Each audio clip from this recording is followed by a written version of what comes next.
Please hold. Please hold.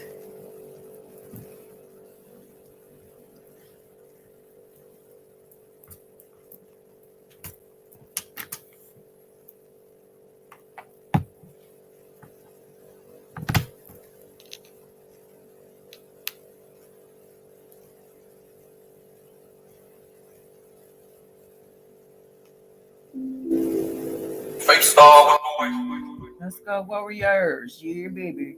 PJ Corleone on the microphone. Father 3 on all digital platforms. See y'all in a minute.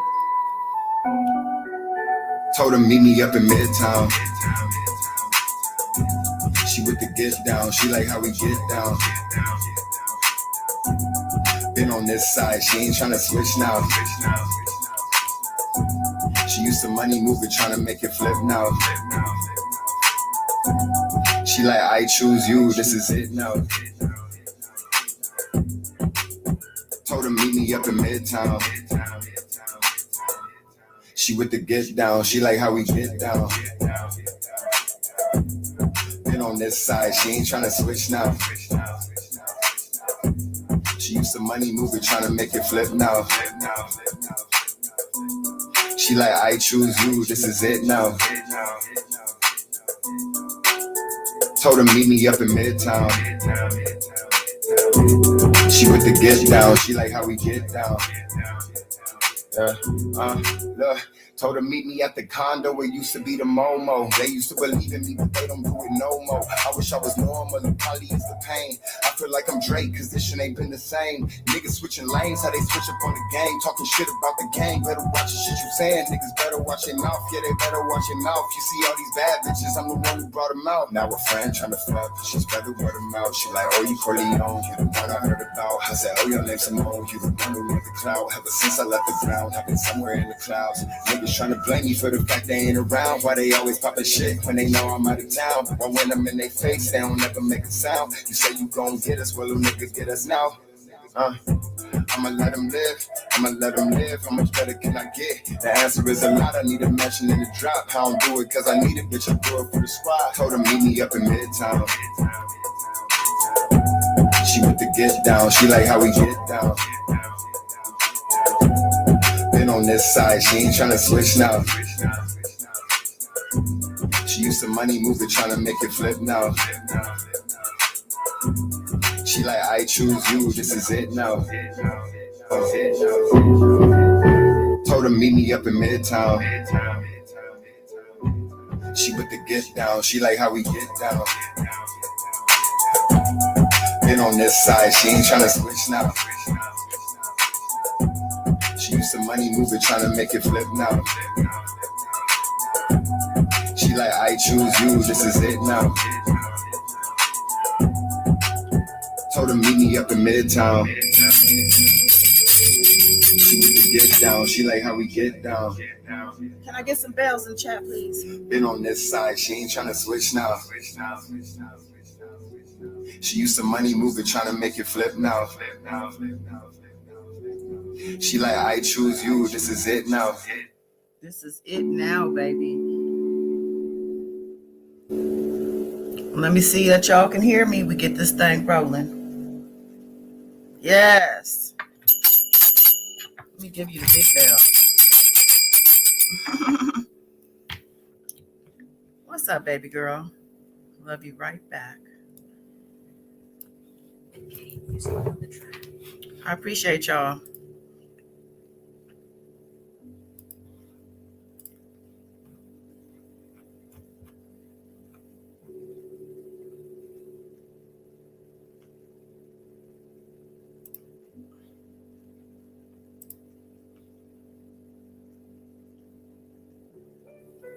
What's going on, Miss Della? Yeah. Wow, Wayne. Thank you, baby. True Seeker. What's going on? You made it. You probably just popped in, but I appreciate you. Creasy Power. What's going on, girl? Beautiful Spirit. Yes. Let me drop the link, actually.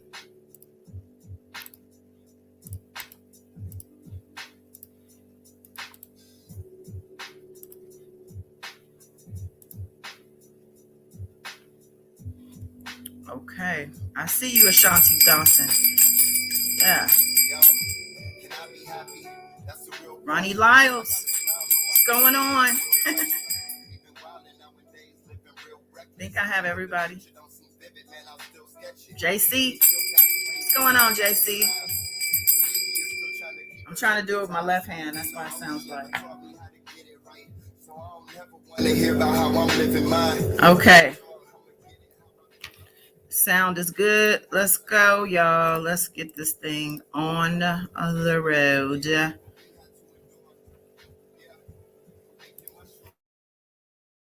God is dawn. Like and subscribe. Comment some night. Loving this light. This God is dawn. God is dawn. God is dawn.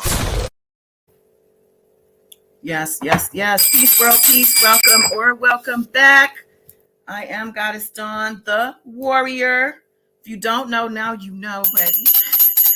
I'm coming to you live from LA on this Wednesday, December 1st, 2021. Yes, it's been a minute, I know. I'm happy and blessed and so thankful to be here with you, though. Blessed for these breaths that I'm breathing. Take a breath now. In through the nose and out through the mouth if you want to join me in that conscious breath, that mindful breath. Whew. Thank you to the Most High, to my God, the Creator. Oh, my goodness.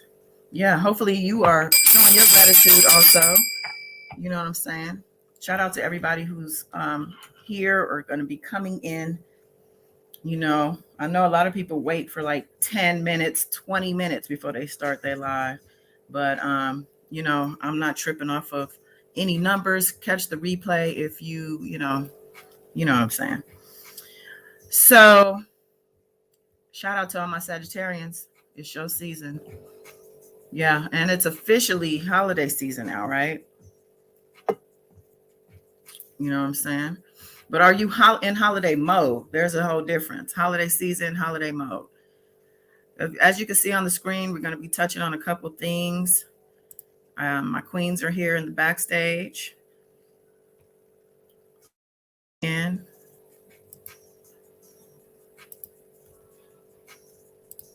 yo. Yes, Warrior Wednesday. Warrior Wednesday, baby. Whoa. What? Baby Yoda. Hey, Baby Yoda, you is going all over Las Vegas, Nevada. Everywhere I go is Baby Yodas everywhere, even at the gas station, honey. So you have made your appearance, Miss Della. Well. She's like, I already knew that. Oh, I love y'all. I'm sending love and energy at the highest frequency to everybody. Everybody be thankful, gratitude, because it could be another way. You'd be surprised how it could be another way. Oh my God, James. Shout out to Beautiful Spirit, first of all, for that amazing testimony. Thank you for that. I'm not going to just walk over that. We got to acknowledge that. Yes. I didn't know about that fight. Y'all got to fill me in so I can fall on the floor. So I can fall. Funny. Oh my God. I'm so glad he brought this up because, to be honest, I had forgot about the YouTube drama. It's in my notes. Look, that was the funniest thing. I just so happened to be listening. I was like, wait a minute, what's happening here? So let's talk about it. Well, first of all, we got to just first bring up Choke. No joke, right? Oh, Lord, the dope addict. What's happening? Lasting impressions. Yeah. Yes. All right, James Peoples. Shout out to James. So before we get to that, let's talk about Choke first. So okay. I haven't been here for a week or so. I think the letters came after our last live, right? So Choke, I'm sure everybody who's here probably already knows because pretty much people who come here know what's going on in this R. Kelly sector. But I guess Choke No Joke is included in that now. Yes. You know, he came in and just took over whatever throne there was. He basically just announced his presence and closed the curtain. But so supposedly R. Kelly has chosen Choke no joke, to be his messenger, his mouthpiece, I guess you could say. And he's reading these excerpts from this. He said it's 100+ pages, so more than Yeah, allegedly. of someone who dictated Mm. letters or a letter. It sounds to me like it's an ongoing diary, but Yeah. um so anyway, Choke supposedly has this stuff, and it's actually handwritten. He's saying that the handwriting's different from depending on who the person is, so it's hard for him to read. It's hard for me to listen to, and I'm gonna be very honest and tell you that I haven't listened to it in its entirety, any of those videos, but I do know that some of the things I did hear, such as Zell being the nickname for Azriel, and That's not new. he's saying he's gonna marry Joy, right? I heard something about him complaining that, basically blaming the jail and everybody who else can be blamed for the fact that his diet, or his lack of nutrition and lack of exercise has caused him to go full diabetic, but not in time to get bail, because he seems to be convinced, if this is actually him speaking, that was the only thing keeping him from getting bail, was that he had pre-diabetes and not actual diabetes. I don't know what y'all think Oh about that. well, guess what? I lost 9 pounds. Oh Yes. yeah. All right. Shout out to Baby Yoda. Let him know. Baby Yoda is shaking over there in the corner. Andrew said Choke started this drama. So He gonna be in okay. that indictment. Mark my words. Yeah, you're Oh, right. but I only listened to the beginning. I mean the first part, like I said, none of that is new. However, something was left out. Okay. He didn't mention. I don't know. Did he mention Michael Avenatti? How Michael Avenatti spent like 30 minutes a press conference with those videotapes? That wasn't mentioned. You gonna tell it? Tell it Well, all. I don't know if he's finished, because it sounds to me he's picking and choosing the parts he's reading. Like, he went back to the beginning after having already read a couple of excerpts. So I don't know what his So diabolical plan is. you actually believe he gonna say, well, you know what? The man got a tape of me with a minor. There 10 You think times I do I said on think the who's gonna tape. say that? Exactly. So that would never come up. So again, Choke don't know that. You only listening to, I don't care. The man has Chuck been didn't. convicted. Chuck didn't even know about Jim Derogatis, let alone, I doubted if he know about Michael Avenatti, because he's just scamming his followers. I don't believe it was no inmates writing these 100-page letters to match his 100 devices. And alleged. Why would R. Kelly need to talk through Choke when he got a team allegedly of these brilliant dream teams of lawyers, when he could have been did this shit, telling his side of the story.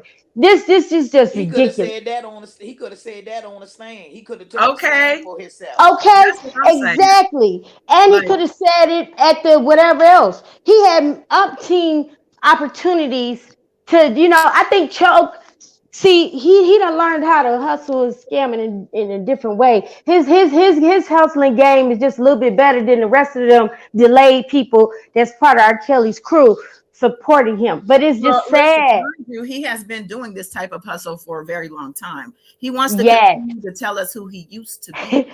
Would Yes. we call him Mr. Used to Be? I used Yep. to do Oh, this, used or to be. Mr. I used to do. I don't know, but all I'm gonna say about Choke is this: this man is using his PR know-how to work these people over. I think, if Boom Boom will leave her damn videos up for 2 minutes, I would love to play one of her Ah! videos, because she breaks it all down and just, how she does it in her way, Yes. cracking you up the whole time, but being very honest about the situation. And he is definitely scamming these people. He has come out to basically tell them, don't pay any more of these bloggers, because I think in the R. Kelly letter, it says that he didn't get any donations from any of these bloggers. And I So don't hold know. on. I don't know if Here. that's So so you're saying Oh my God. page no longer? Say that again. He's saying R. no Kelly longer cut to you go off. to their YouTube page, just go to him. Exactly. Oh, okay. He's And basically like, yeah, you don't need these hoes. They ain't done and nothing for then you in the past almost 3 years, and they're not gonna do shit for you in the future. So and listen. Well, let me okay. just get to James's point. Is it James? Who? Wait, where are we at? I'm James, fine. you mean James? People said Yeah, James Peoples. Okay. about the spitting fire and the Yeah. Sylvia So fight. Go for it. exactly. So yes, thank you for that. So yeah. So okay. So Choke is on there spewing all this bullshit, things that we heard before. Matter of fact, I feel like I've heard this damn letter before. It sounds so familiar to me. And Okay, just a regurgitation of everything we've heard. And who knows if this is really from this dude. He doesn't it's speak not. for himself. It's not even in song form. I mean, my God, seemed like he would have a hook. Like, look, Choke try to rap. He trying to rap. So Okay, to him in verses. Here's 16 bars. Rap, okay. but he's such a genius. He could do that, right? But yeah, so he's on there spewing his bullshit, and then Sylvia, I guess, went on her backup channel. I don't know if it was the same night as this live. All I know is I must have came in right on time. It was a panel. I heard Spitfire come in. Her feelings were hurt. She questioned Oh, Sylvia about why Sylvia, why did you not say anything when he said we bloggers didn't know about the stuff like Zell being Azriel's nickname and things like that?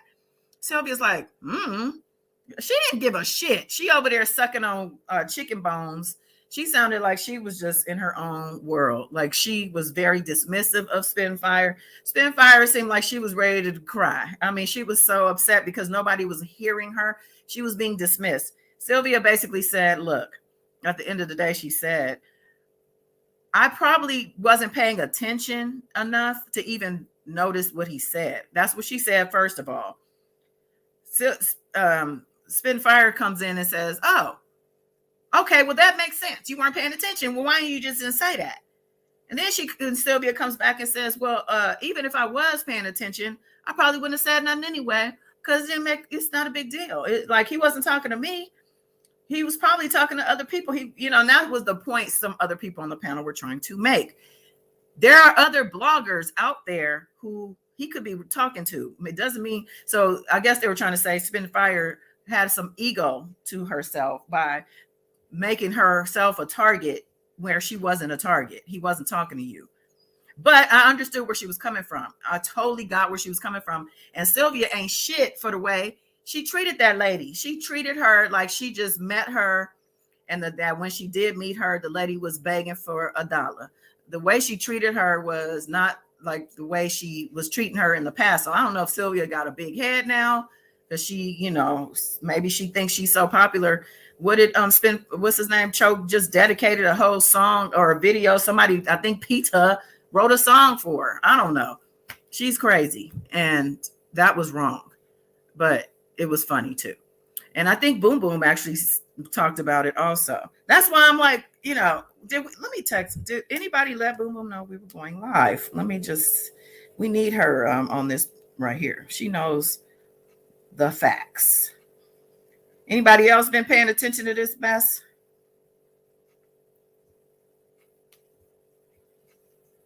Hello, hello, hello. oh, I'm sorry, my mic was muted. I did let Miss Boom Boom know we were going live, but Sylvia is full of crap as a Christmas turkey. I didn't know about her spitting fire because I just can't take too much of them. But she getting big headed as far as dry hole. Cause Choke did a whole hour-long intro with songs and praising her and crap. And the letter do sound familiar. I think Choke just taking a lot of articles, update, news clippings, everything. He just reworded some things at a different way. Just like he gonna put on there that R. Kelly gonna say that he ain't he been singing songs for inmates just to get commissary. That's bullshit. What? Yeah, he titled it R. Kelly. His words. He been singing songs for other inmates to get commissary so he can get a meal. Wow. I don't believe none of that. And James Peoples is right. He said she was just mad because she realized no one cared about her petitions. Okay. He's like, I did all this work and I'm not getting no credit. I'm not getting no credit. I haven't No seen her. acknowledgement. Has she been on Choke's panel or on his channel? Not since the first day when she was she was She shook crossed up the about it barrier. that she had to take away from her pork chop sandwiches from the donations. This is crazy. So basically, he has. I feel like Choke. Okay, it's like the bloggers, the R. Kelly supporters are like the bowling ball pins, and Choke is the bowling ball.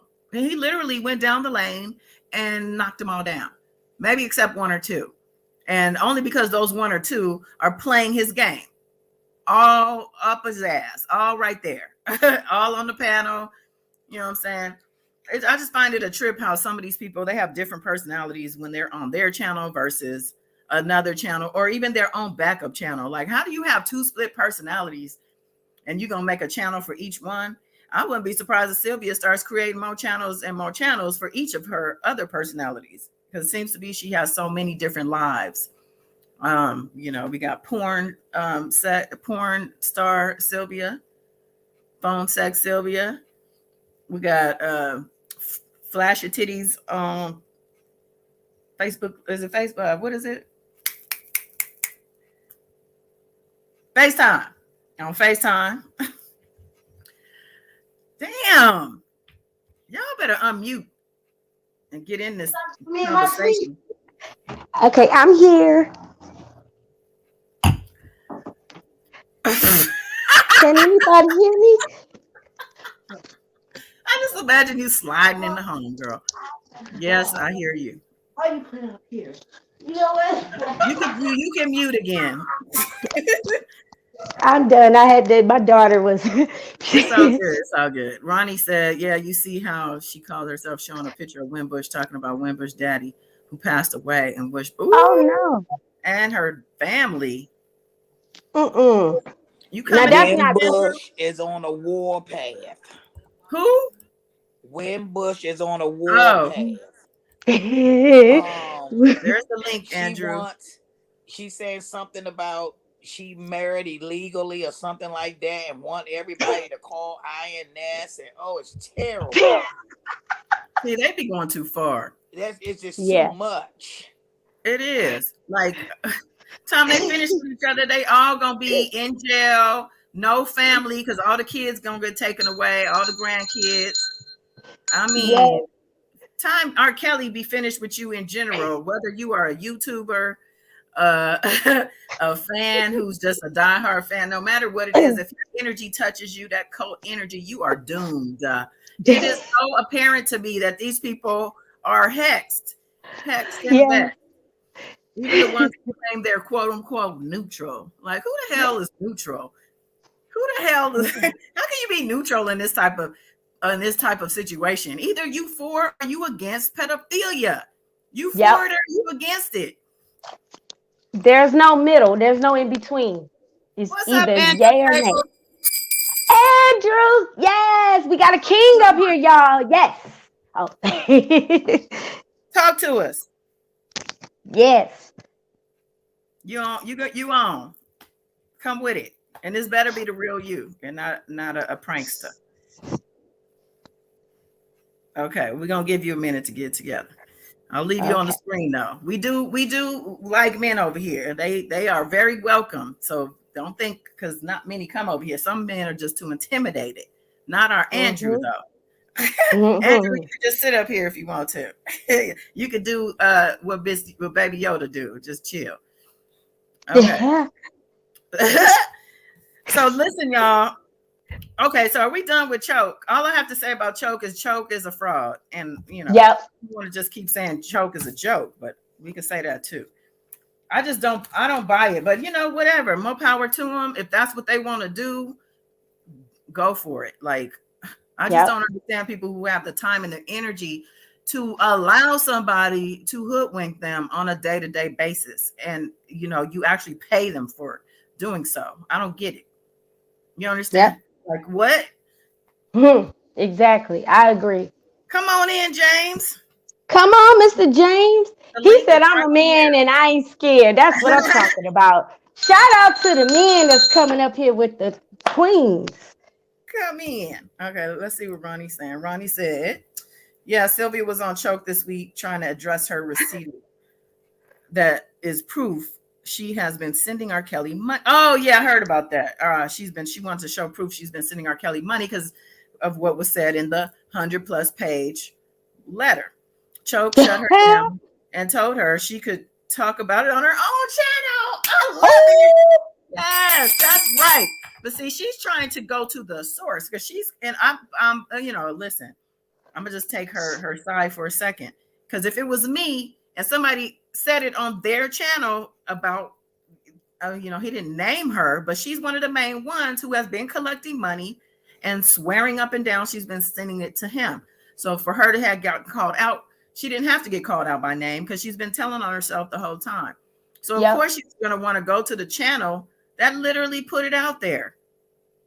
Like I would want to do the same thing if I was hopping from channel to channel. I don't go on other people's channel. I mean, not like that, but like I would go on other people's channel if it was the right people's. But I ain't going on any channel. Why would she want to show him receipts when her own followers asked her for receipts and she didn't provide it for them? That's who she should have been showing it right? to. Yes, allegedly. Yeah, when Dana called her out, I think somebody screenshotted some of the comments, like her followers. I don't know. I think it was about a week or so ago, when he was putting it all out there. And they were asking her, like, where's the money? Especially the woman that gave the $500 that's been telling everybody that Sylvia scammed the shit out of her with that $500. And she never showed what she did with the money. And she didn't ever show anything. And so it's like, that's who you should have been proving yourself to. So she gonna go on his channel to try to prove something, right? Show people that doesn't make any sense. Yep. James. And Choke not gonna let them promote their channel on his channel. That's another thing. He'd be like, playing that game. Just tell me your name. Don't shout out your channel. I don't want to know that. Like he got it all. He got it all set up. He robbing them with no gun. We robbing them with no gun. Shout out to Boom Boom. Yes. James, I fell out of the chair today. Here's the link, and you just click the link. It's to StreamYard, and I believe you'll see some settings when you go in there, and you'll be able to either add a picture or not. Put your name in, but it will bring you to our backstage. Okay, is this you, Jay Peeps? Is that you? I'm assuming this is you and bring you in. Hello. I think so. Can you hear me? Yeah. Hello, can you hear me? Hi. We hear you. Hello. Oh, sorry.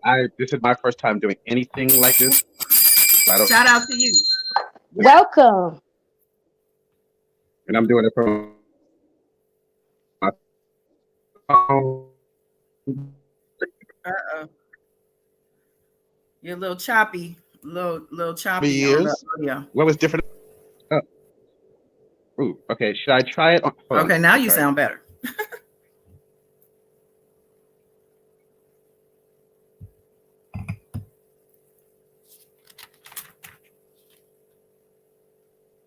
Hello. Hello. Can you hear me? Can you hear me? Yes. Okay. No, I don't know where I left off. I was just saying I've been watching your lives for 3 years. Woo! And today for Sunday, I'm here. No, I just I'm sorry.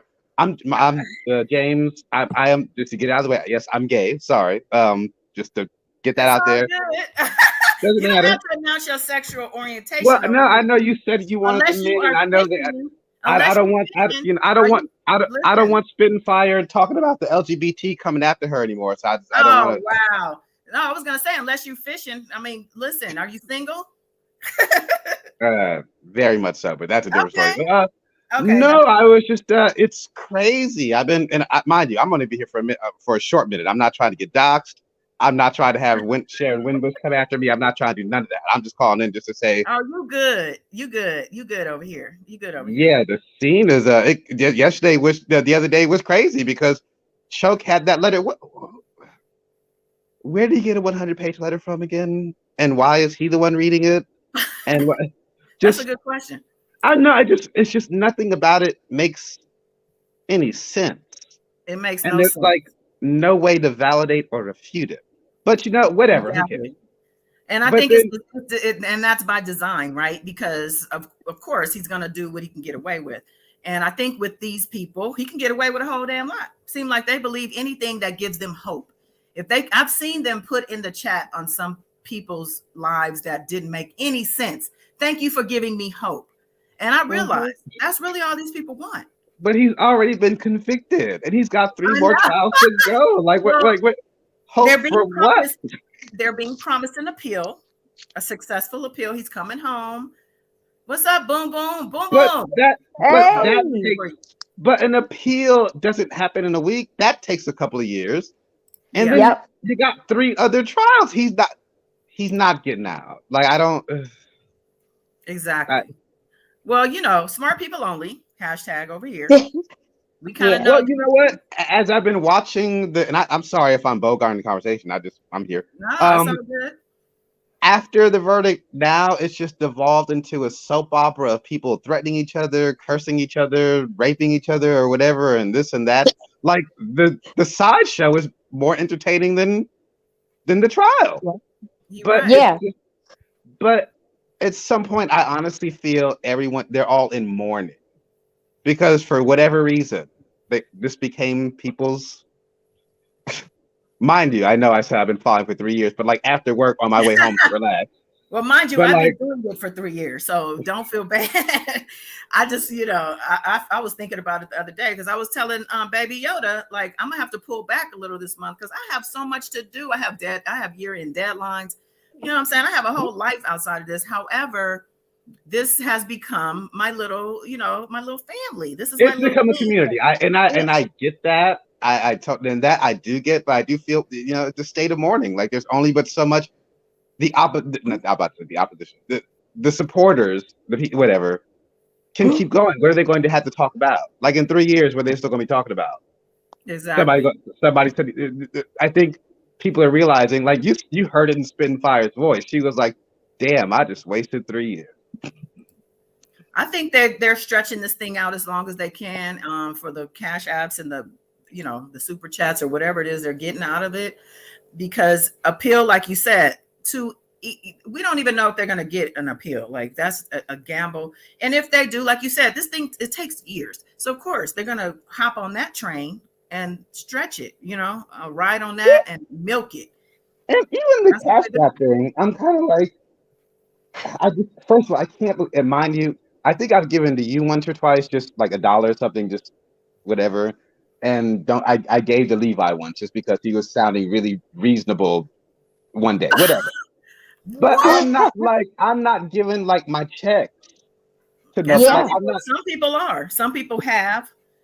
Yeah, I've heard people say every 2 weeks I give, or I've been given this much, and that's why I'm confused about people like Dana J, who was all in the middle of that.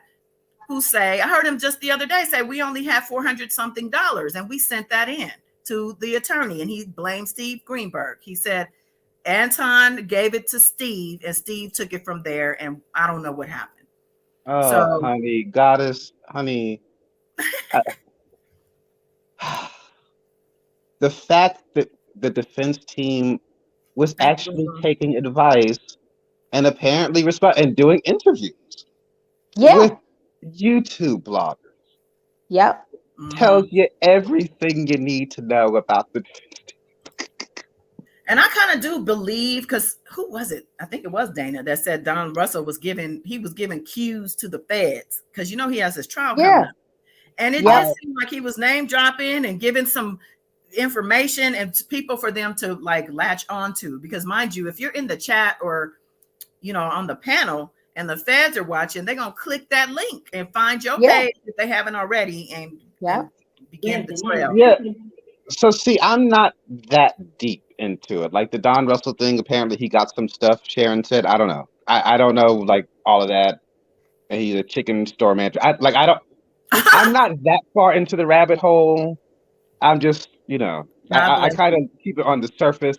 Like I'm not Mhm. trying to like. I don't know who a Bubba is. Like I'm just like, who cares about that stuff? Yeah. Well, because okay, so Bubba is a don't get me started. No, no, Uh, no. I mean, I'm joking. I get no. you I mean, joking. I know like the conspiracy, but I'm just kind of like, who cares? Yeah, you Okay. sound like Baby Yoda. That's her favorite little thing to say. Ah, who cares? I wake They're up out like, of my well, sleep someone hearing did this and someone did that, and I'm like, well, did R. Kelly sleep with them? Well, they did this 2 months. What did he sleep with them when they were underage? Well, and Yep. it's like people cannot seem to just get to the heart of the matter. Did he he sleep with these slept with underage girls everybody or he not? came across. He seemed to have slept with when I won't even say slept. He raped. Seemed to Yeah, Yeah. be everybody he came in contact with. I mean, just Yep. like they're yeah, making it seem like it was an accident. And what these people on the other side don't understand, which I always want to scream at them, they're like, well, she lied about her age. And I'm like, and I think even a lawyer was on Sylvia's channel saying the same thing, but then they told him their age, and then he continued to sleep with them. yeah, which Yep. is So what are you saying? Like it's still illegal. right. And I don't want to get doxxed. I'm not trying to cause trouble. Y'all got me on a good night. Um, You're not gonna get doxxed over here. You're one good. blogger. What? No, I'm not. I mean, I'm trust me. I'm not worried about y'all. One blogger was saying something about, well, so what? Even if it was a 14-year-old girl on that tape, she seemed to have enjoyed it. First of all, the Uh, vileness and disgustingness of that, mm, mm, and mm. then, well, girl, the law didn't consent to that. How about that? Like, it doesn't make it not illegal. Exactly. These people's logic. I mean, anything to defend this man, it seems, works for them. You know what I'm saying? Yeah. And then somebody was like, you know what? He said it wasn't him on the tape. I'm not going to watch the tape, so I take his word for it. I'm like, how are you would try to inform people of something that you are purposely Yeah. refusing to watch? Mm, mm, mm.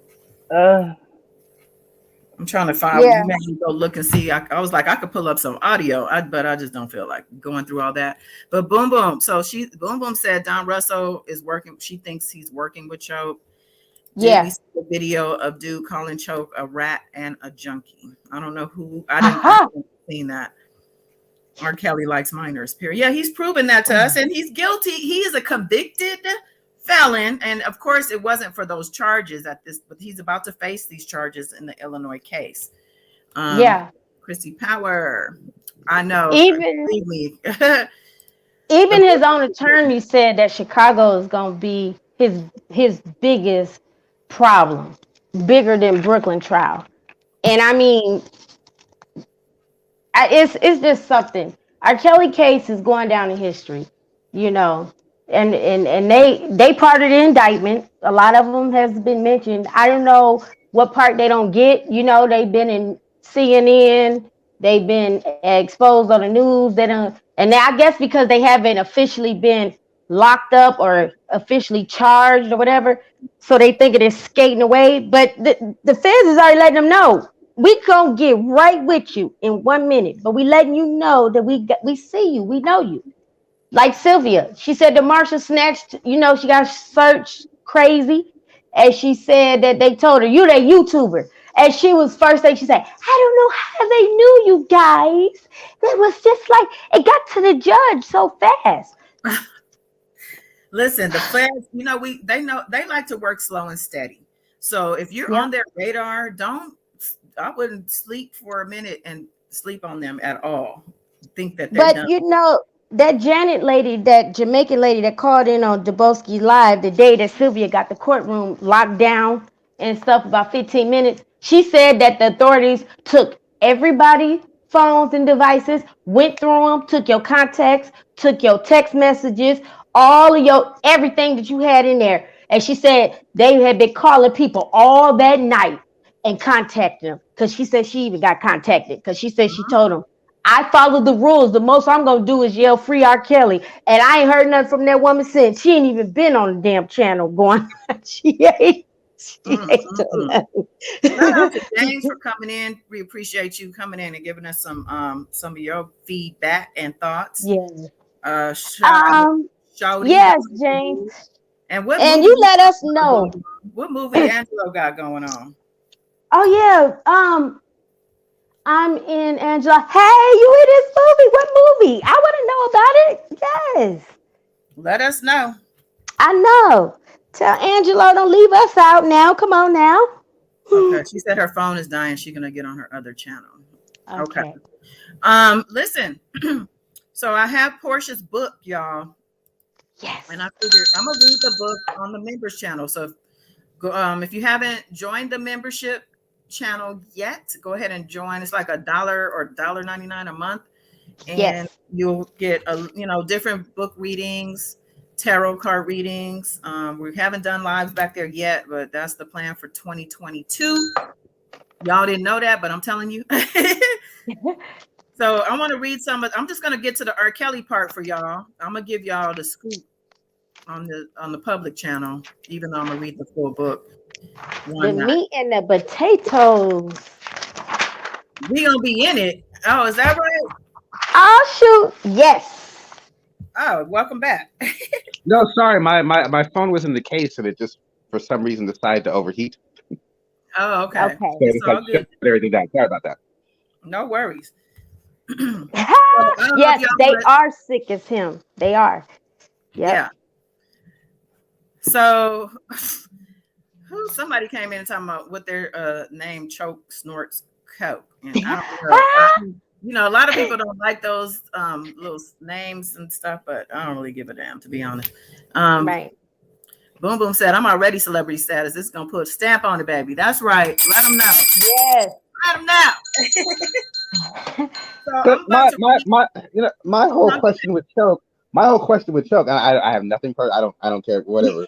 But I'm just like, what is the point of it though? Like when he was doing that whole like mock trial thing, it's like, what is that going to do? He's trying to make a name for himself in the sect. Well, I guess he feels he's already made a name for himself. He's so popular. He's done this. He's done that.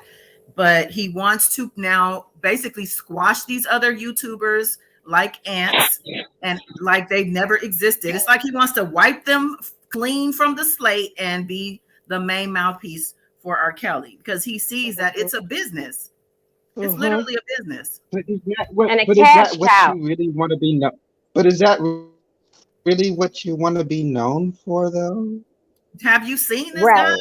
Some people don't have standards, and some people just, they get where they get in where they can fit in.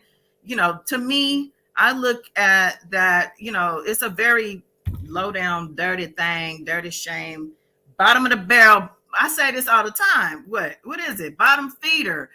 Let's go. We know all the terms. So yeah, if he wants to be the king of the bottom feeders, then because who wants to chomp off of R. Kelly's disgusting energy in order to drive their own personal channel? And even though I'm kind of doing that in a sense, but not really, because I'm offsetting it with things like A Shot of Love and talking about other things and people. So now I just want to say that because somebody would be like, yeah, you doing the same damn thing. No, I'm not.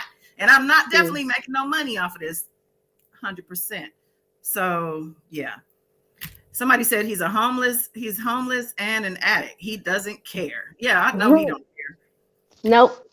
She said he really don't. So listen, y'all, I want to read and see what Porsha said her dealings with R. Kelly was. I haven't read this yet, but I'm going to skip right to it. On page 63 of her book. Let me pull up the cover here. Sorry to cover y'all up, but he's back.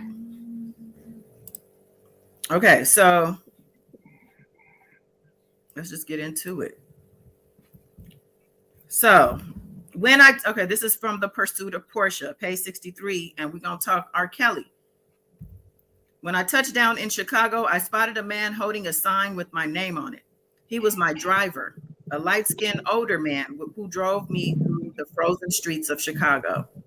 Although the sun was already starting to set, the headlights from his car lit up the streets as we drove farther and farther away from the city center. They also revealed little snow flurries and eventually a gate that opened as soon as we pulled in on what looked like a mansion. Quote, there are a lot of girls that come here, my driver, end quote, my driver said as we neared the house. I didn't know if he was trying to make conversation or warn me of something, but I'd soon find out. I thought I was going to a recording studio, but instead we pulled to the side of this huge house. When the car finally stopped in the circular driveway, I opened the door and the driver helped me grab my black Calvin Klein cut luggage from the trunk. Did she have to mention that it was Calvin Klein luggage? Okay.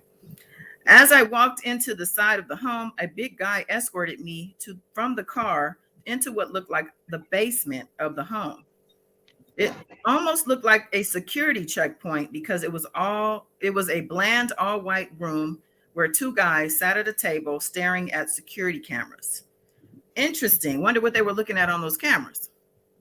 Exactly. Now this is new details that we haven't heard from nobody else. Yeah. Quote, hey, Porsha, come on, end quote, a familiar voice said. It was Lenny, the dude who had invited me out here to meet R. Kelly. I randomly met Lenny in the middle of a lounge inside the Bellagio in Las Vegas. I was with some friends, chilling, drinking, minding our business when he slithered over to us trying to make introductions. Did you have something on Lenny? I heard somebody gasp. Oh, I did. I was writing the name down because I haven't heard his name. Okay. Yeah. Quote, what do? You look like you're on TV, end quote, he said, clearly trying to gas me up. Quote, no, I'm not, end quote. Quote, well, are you an artist? End quote, he pressed. Quote, I can sing, end quote. At the time, I honestly didn't know if I could sing or not, but my mama said I could sing, so I thought I could sing. Oh my God. She was always encouraging me to use my gifts. So when Lenny asked me if I was an artist, posturing like he could help me make it in the industry, I jumped at the opportunity. I was a singer that day. Wow.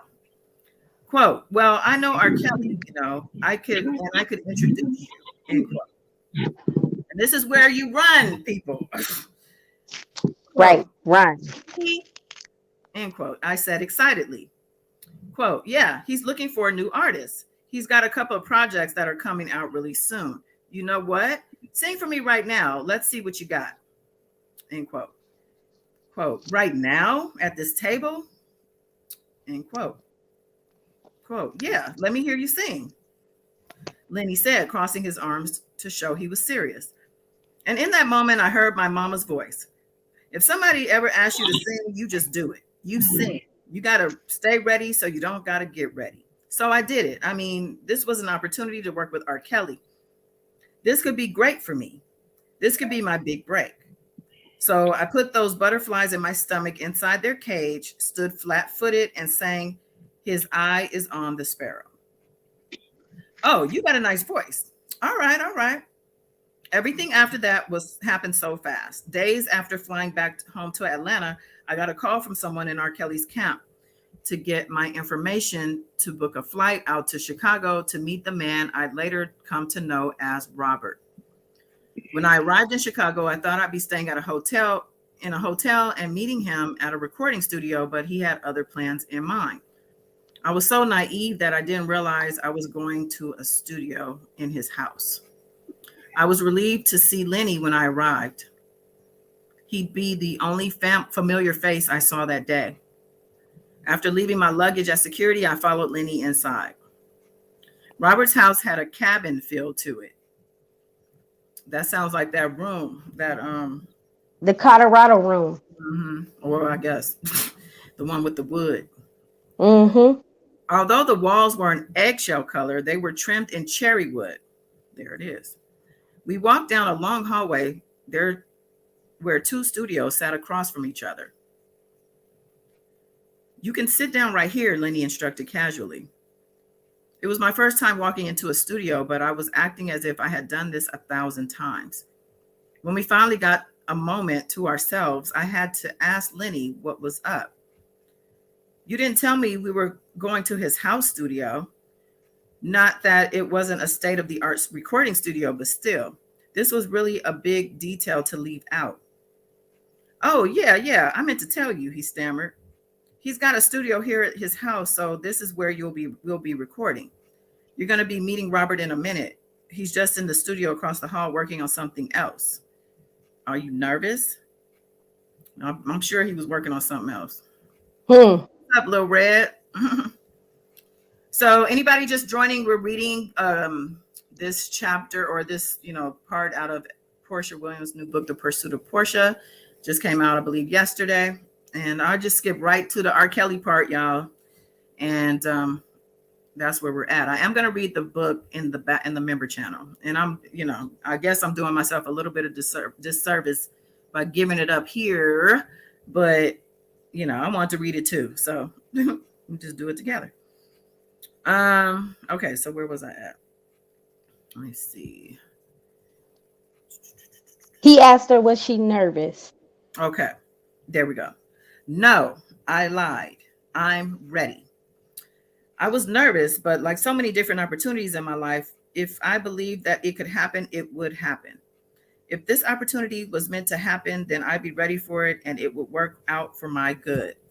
I never asked, why me? I always asked, why not me? All right, cool. I'm just going to have him play a couple of things and see what you vibe to. Lenny left me in the studio to gather my thoughts. Little did I know it would be the last time I saw him. Ever. Wow.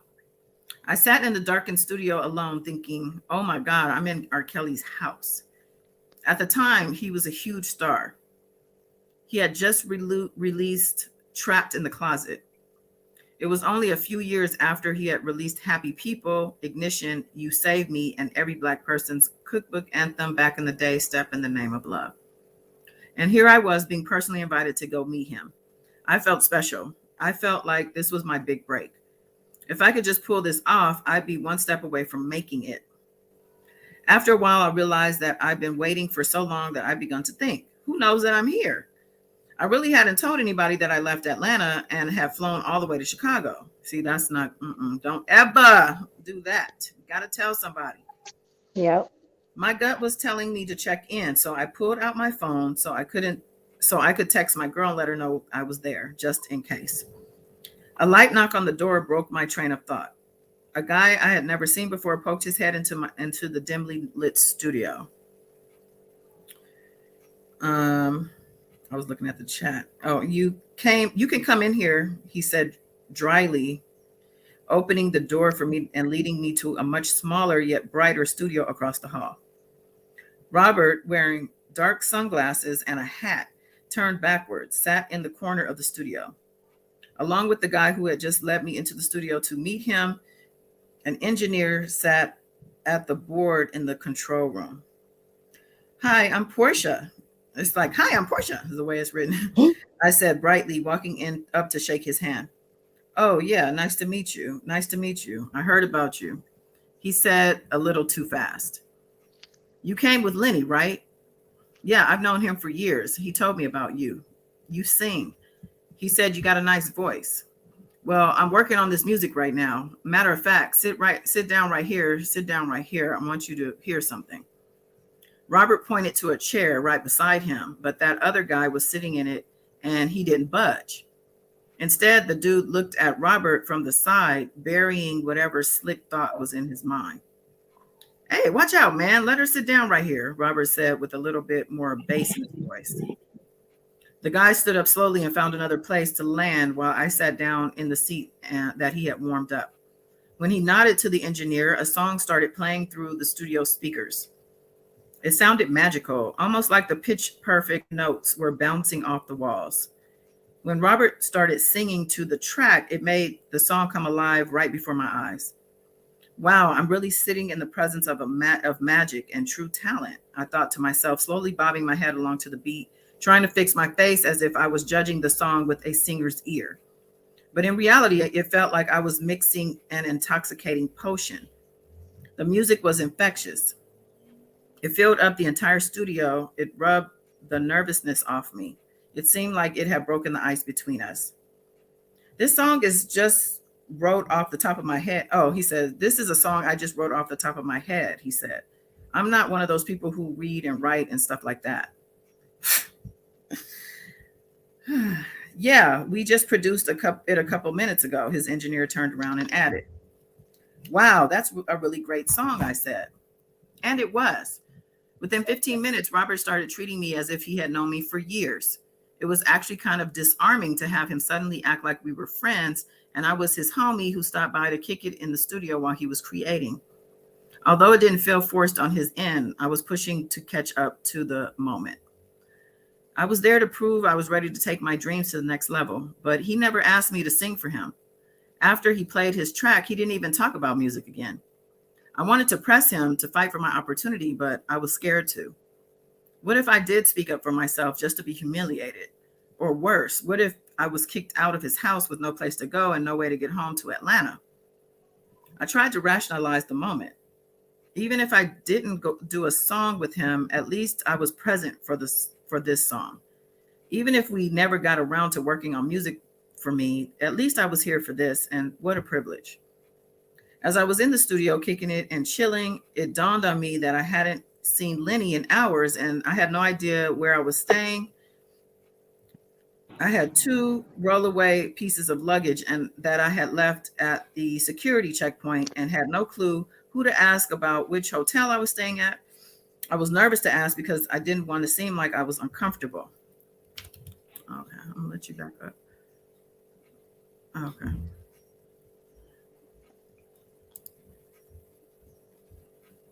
Yeah, exactly, Lil Red. As I was, okay, hold on.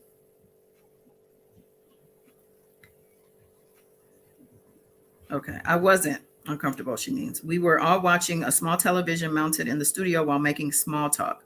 Robert even complained about an interview he had done where the reporter had irritated him over some personal question, and we all laughed about it. It wasn't hitting on me. He wasn't hitting on me, not yet at least.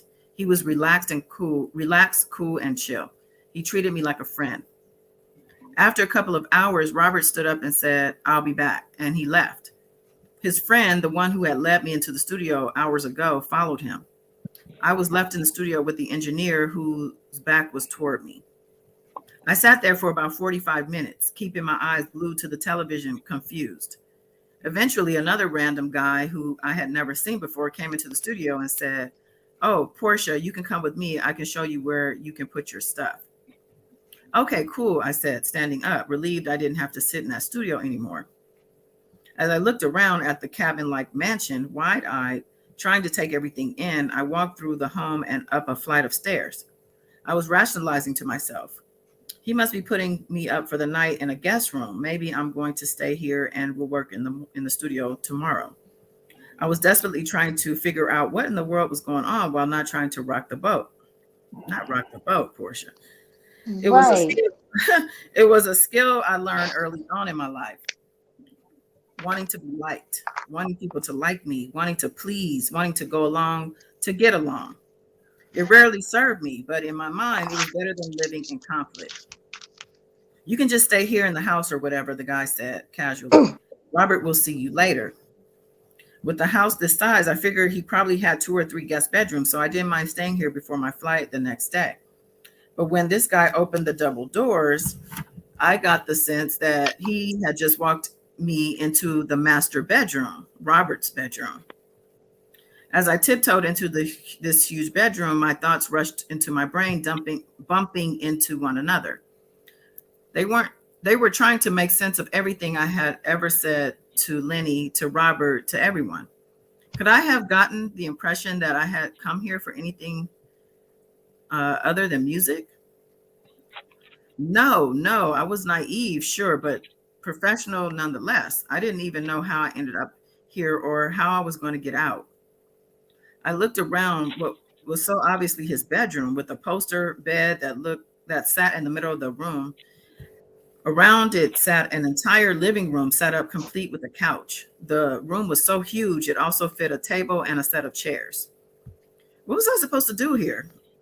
I wasn't sure what I would do to pass the time, but as minutes turned into hours, and after what was on television could no longer distract me from this surreal experience, I looked out the bay window. I couldn't tell what time of day it was, but my body let me know it was sometime in between the thick of night and the dawn of morning. I peeked my head out of the bedroom door and looked down the hall. I noticed a photo of his ex-wife hung in the hallway and thought to myself, is he still married? I'm so sorry, baby, Robert said, walking in the door and talking to me as if we were in a relationship, a stark difference from how he treated me earlier in the studio. I wanted us to work later, but I got caught up. When I heard his voice, I reluctantly opened my eyes, realizing I had drifted off to sleep. I looked around the room, trying to process exactly where I was. I still couldn't believe I was actually in R. Kelly's bedroom. How had I let it get this far? I had no idea what was in store, but I played along. Oh, that's okay. It's all right, I said. Robert immediately started kissing me. You see what I'm saying? I mean, who said? Okay. I guess because she waited there. I'm all interjecting. I'm sorry, y'all. I can't. Okay. I'm really into you. I think you're beautiful, he said. I'm just looking for somebody that I can spend time with. I need a girlfriend, a girl who's mature and patient and keeps a low profile. I need her. Can you be that girl? Wow, that's the game, huh? I'm super low key, I replied. I felt myself getting caught up in the fantasy as if I was dreaming. But what about your wife? I'm single, he emphasized, and I'm lonely all the time. Wow. Robert said he spent so much time by himself because he worked so much on his craft. And when he was working, it was not only hard for him to meet people, but hard to be around people. He acted like his gift was so much, He acted like his gift was so heavy on him that whenever it called for him to be in the studio, that's what he had to do. That need, that pull, it kept him from a lot of relationships in his life. Robert said he just needed somebody who would be understanding of what he could give in a relationship and what he could not. Hearing Robert pour his heart out, it made me want to be that for him. It was the way he opened up, needing me, wanting me. That made me want to be there for him. I wanted to be that girl he was looking for, to live that fairy tale. But my rational mind kept pulling on me too. It begged me to question what was going on, and it continued to pull me back and forth throughout the next few months. Wow, this is insane. It's all good, James. Oh, he can't. You're back. It's all good. Wow, this is insane. It's all good, James. Can you hear me? I can hear me? Oh, yeah. Can you It's all good. Can you hear me? Yeah. Yeah, sorry, no, my phone kept overheating, so I was. It's okay. I can hear. You can have to turn your background down or the YouTube. Yeah, sorry, no, my phone kept overheating. So I was. It's okay. I can hear. You can have to turn your background down. I am. I'm trying to mute it. I'm muting. It's okay.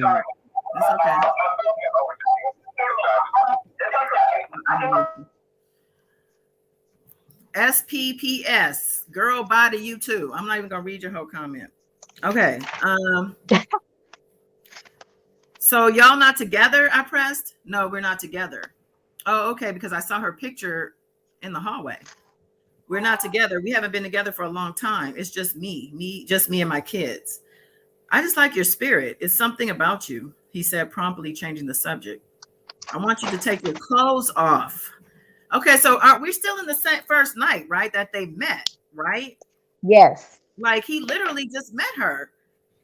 Girl, got straight to the point. He was hunching on chicks he had met within 30 minutes. What you talking about? One night? I know. Okay, so he's telling her to take the clothes off. She said, my rational mind woke back up at that line. I could have laughed in his face, grabbed my luggage, and walked right out of there. I like to think I would have if I wasn't in the middle of nowhere with nowhere to go. Or I could do what I had done in so many situations and put what I felt, nervousness mixed with panic, to the side in order to survive what was about to happen. Okay. So I took off my clothes, she continues to say, while he stood there looking at me. At that time, my body wasn't the body I have now. I was skinny, no more than 145 pounds. Wow, that's well, okay. That's why he liked her. Mhm. Childlike built. Yep. My body, she must be tall. My body looked very young. I had no breasts, no hips, but he didn't seem to mind. In fact, it seemed to turn him on. How old are you? He asked. And this is when he chooses to ask how old she is, too, by the way. Yep. Um, 20, I replied before he cut me off from finishing saying my age, which was 25. So as She soon as was he too heard old. 20, he cut her off.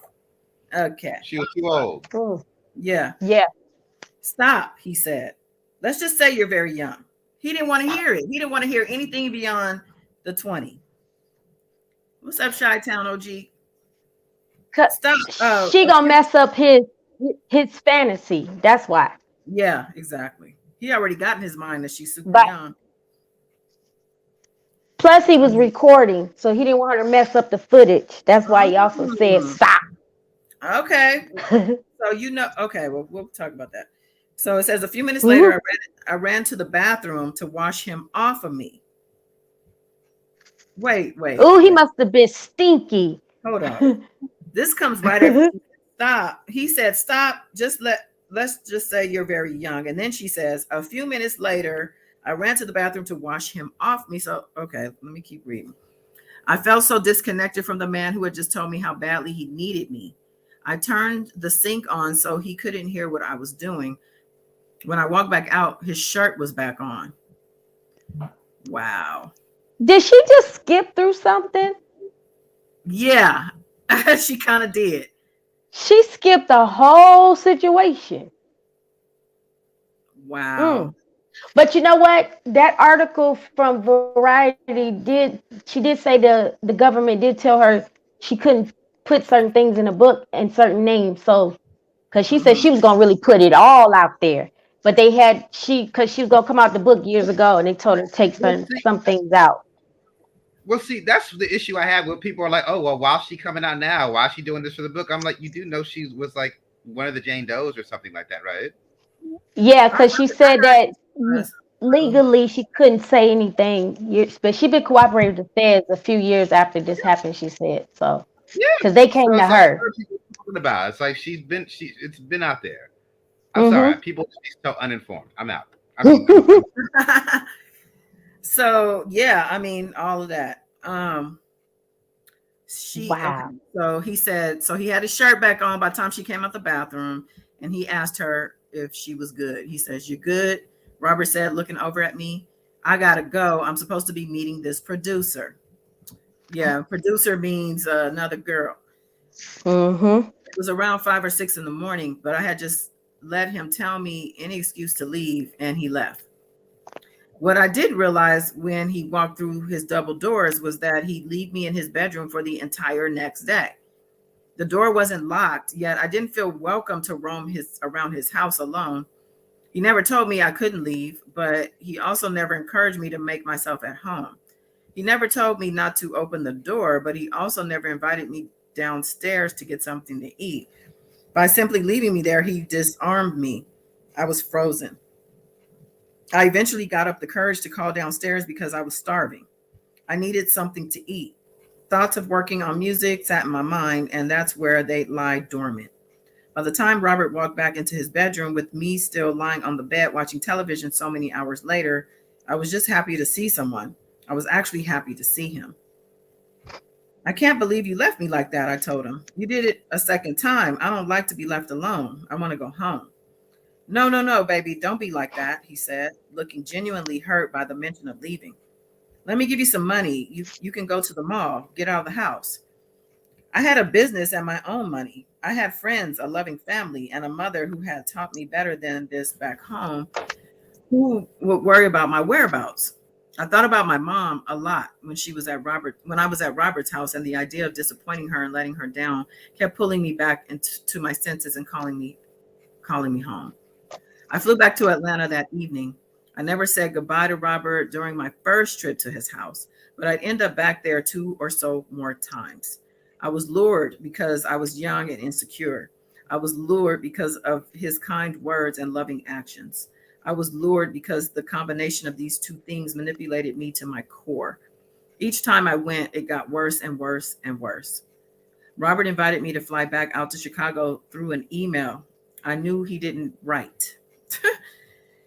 When one of his drivers pulled me into his Olympia Fields estate for the second time, security led me straight to a small guest room.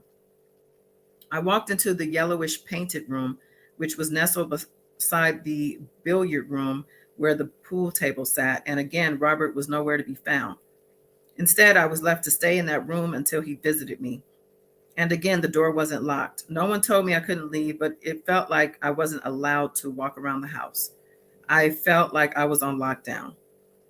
I wish I could say this was a new feeling, being trapped in a room, but it wasn't. The walls eventually started to close in on me after a day, and I sneaked out of the room to get some fresh air. On my way back from the pool area, where I passed a security guard who invited me to swim if I wanted to, I bumped into a really pretty light skinned girl in the hallway. She wasn't wearing any makeup and her hair was slicked back into a ponytail. She made eye contact with me. Hey, she whispered. Matching her tone, I replied back, whispering, Hey, I'm Porsha. I'm over here in this room. I'm down the hall. How many girls are here? I don't even know. Suddenly, one of the big security guards made his way to the hallway. Oh, shoot. Okay. I got to take this call real quick. Kim, you got to take over for me. Okay. Okay. So everybody, let me say once again, we all greatly appreciate your time with us. Um, I guess we're not going to know all the details because she's going to be part of the Chicago trial. Um, Once again, that article was off of, it was named Variety. It was more detailed than the People's Magazine. Um, I'm just, oh my goodness, I am like so curious. I want to know, who is this Lenny dude? He must gonna be part of the Chicago trial, because since we've been following this case, I have not heard nobody mention a Lenny guy that I can recall. So if anybody know anything about a Lenny dude, I would sure want to know the tea on him. I wonder, did the feds arrest him and is he out on bond? So I don't know nothing about a Lenny, but like what this made me think about, I who knew Porsha was involved in this? And like, there's probably so many other women that we know but don't know were involved. It makes me think about when they were like, they only had 5 witnesses, and somebody was like, you mean they couldn't find any woman to say anything good about R. Kelly? I'm like, they probably couldn't. I'm sure they looked. Yeah, yeah. And you know what else?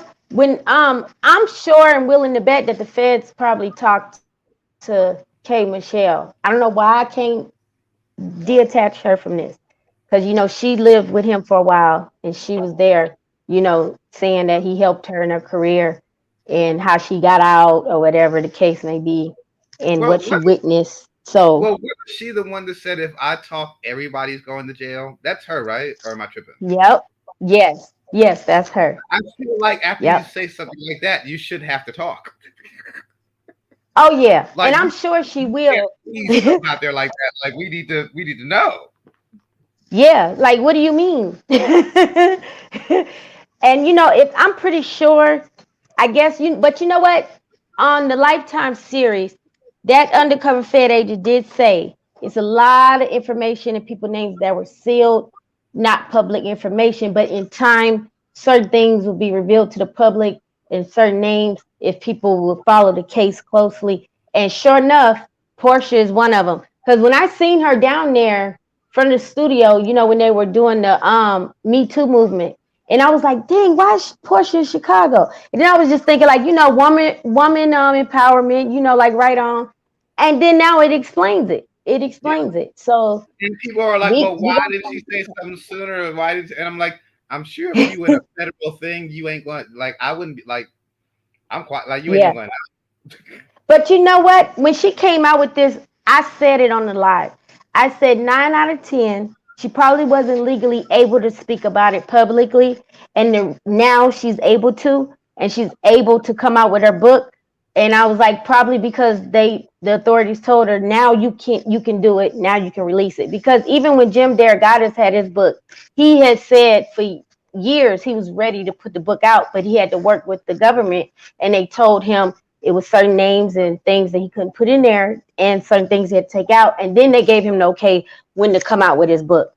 So sure enough, 2 weeks later, it hit the fan, and here it is. I can only imagine, like, what the heck? She probably was on them devices when she said the feds came knocking at her door to talk to her. They probably seen her on one of them tapes, and that's why and how. Okay, so let me say something about this though, and I think Okay. this shows like patterns of abuse and stuff. So Yes. I used to I used to watch Real Housewives. I stopped after the Kim Fields era, but like I Yeah. remember Porsha has been doing this. Like Cordell was Yes. obviously an abusive man. And then Yep. I feel like she was with another one that it was like he wasn't quite right. And now Yeah. it's not even a May, December. She in a December, January, but backwards relationship now. Yep. Like it would like I'm not surprised Portia ended up with an R. Kelly. Like Yeah. certain spirits attract each other. I know that I'm not trying to sound weird, but I'm just saying I usually know. I get. people that have a pattern of abusing and people that have a pattern of being in abusive relationships always seem to find each other. Yep. And you know. I get what you're saying. I totally understand where you're coming from. And she said it too, like what she had experienced in the past, and I guess what she was used to. She thought what was love, or what she got accustomed to in relationship. That's why she also, kind of went along with the program with him. But I guess we'll find out more when that Chicago trial starts. Look, they And the thought transcripts. look, the Rico stuff was stuff they couldn't even Mm. understand, so we couldn't even talk about that. But the Chicago stuff, that's going to be like, look, right here on camera, R. Kelly is having sex with with an underage girl. Yes. Yes. Like the mental gymnastic is going to be amazing. Like Yeah. And not what anything they could, because right now they're all like they was talking about pedophilia and all this. We didn't see none of that. I'm like, because that's not that trial. yeah. Chicago is that trial where you want to hear And all he the nasty. he got federal and state trial in Chicago, and he got the whole Chicago, Illinois. I don't know if they remember that or not. And then not only that, this was in 2007. Portia, her encounters with him. That was a year before he got acquitted. So Ed Jensen didn't lie, as far as one of his lead attorneys in the first trial, when he said he had already had like 4 out of court settlements and cases that he had before he got brought to trial, and then he accumulated 6 more during that trial. So it's like he just didn't he just was doing his damn thing. He didn't give a damn about nothing. He was already facing charges in the first trial. My issue is what more do people need? I'm honestly afraid R. Kelly could be on camera in the jail cell saying, I did it. And the supporters will be saying, they done got him in the setup. They done Yep. offered him less time. Like, I feel Yep. like there is nothing at this point. But That a lot of them, I think, are predators themselves, like a Sylvia. She had her own fair share of charges with pedophilia with a adoptive child in her home. Like she clearly said out of her own mouth more than 3 times. yeah. And that's so she has that kind of mentality. So she's already, of course, she's gonna support another one. One pedophile supports another. I've seen them say derogatory things like, "Oh, the hot, steamy sex tape that came out." How is him sleeping with a child was hot and steamy? Like, I told you one of them literally said it looked like the little girl enjoyed it. She knew what she was doing, and I was like, "That's so disgusting. That's so only disgusting." it. She probably had to, from him beating on them and stuff and carrying on. He had been with the girl since she was 12 years old, 12-year-old, a and 14-year-old girl is gonna do what you tell her to do. I mean, no shade to yeah, the females. I'm saying like, and then and you're R. he Kelly. already admitted, You're not Tyrone yeah, from around the way. You are R. Kelly. Like, what is a 14-year-old yep. girl going to do? Be like, no. And then he admitted before the Brooklyn trial in the chambers with the judge, and his attorney and the prosecutors when they addressed him about Aaliyah. And he finally confessed out of his mouth because they asked his defense team, "Are you guys going to dispute this?" And he admitted, "Yes, I met her at 12 years old. I started having a sexual relationship with her just about when she turned 13, if she didn't already turn 13 years of age." They act like they all missed that. No, wait. You know the crazy thing about the Aaliyah thing? Let's remove her being in the trial. What I keep hearing is, look, the marriage was annulled, so it didn't happen. I'm like, no, that's not what that means. It means, well, even if that is No. what it means, the fact that a grown man had the intent to Yep. marry a teenage Yep. girl should be disgusting. And I'm like, what are you Yep. guys not seeing? Exactly. Like, And then not only that, I mean, it was young girls before Aaliyah, and it was young girls even before Tiffany Hawkins. I mean, and then they don't even understand and know that the feds done found old police reports. They don't even find out where, like, for instance, Lavelle, what's his name, Jones, if I'm not Yeah. mistaken. He even said how he reported R. Kelly. He told, and nothing. And I've seen the research. He did, just like I think his name is Earl or whatever from Public No, Announcements. didn't we have an Yeah, ex-cop who turned yes, ex-security turned cop all up in the yep, room next door to the stuff happening? We know the yep. cops was in this man's pocket. Yeah, like, Mm-hmm. I don't And know. then SPPS, Boom Boom said we should block this person, but I mean, I don't see yeah, him no, calling beautiful my name. spirit. You said something that I actually agree with because just about me. I, as an adult, a couple of years ago, I was in a 3-year abusive something with a male, which we don't talk enough okay. about that, but we ain't going there. Right. Anyway, I'm so that sorry does you went. happen. You're a Um, survivor, you're a warrior. yeah, but then that person when we'll go through it, it was like the Weinstein came up. He was like, "Oh my God, how can these people be going down for accusations?" And I'm like, "Well, you know what you've been doing to me." Oh Yeah, wow. And I that's mean, exactly. I didn't yeah, say that, that's but the typical abuser response to another abuser being held accountable or Yeah, for their actions. I say people yep, defend what they know that what they believe they are capable of. Yeah, yeah, for sure. Yeah, even if they haven't done it, they thinking about doing it, want to do it, feel like there's yep, nothing wrong with it. Yeah. yep.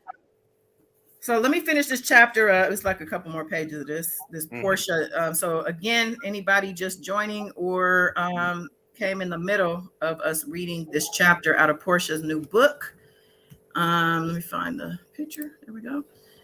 The Mm-hmm. Pursuit of Porsha. We're just digging into the R. Kelly part, at least the initial part. This is my first time reading this. The book just came out yesterday. I just got here today. So I'm just gonna Mm. finish this chapter, and if there's any more, then come into the membership channel. I'm actually gonna read the book. This book is so little. I'll probably finish this in 2 lives. The way I read, but yeah, it's a little book. It's a little 200 pager. So cute, I just Portia. like how you say that. This is a little book. Little book. So okay, so if you guys remember, she came back. This is her second time coming back to his Olympia Fields estate.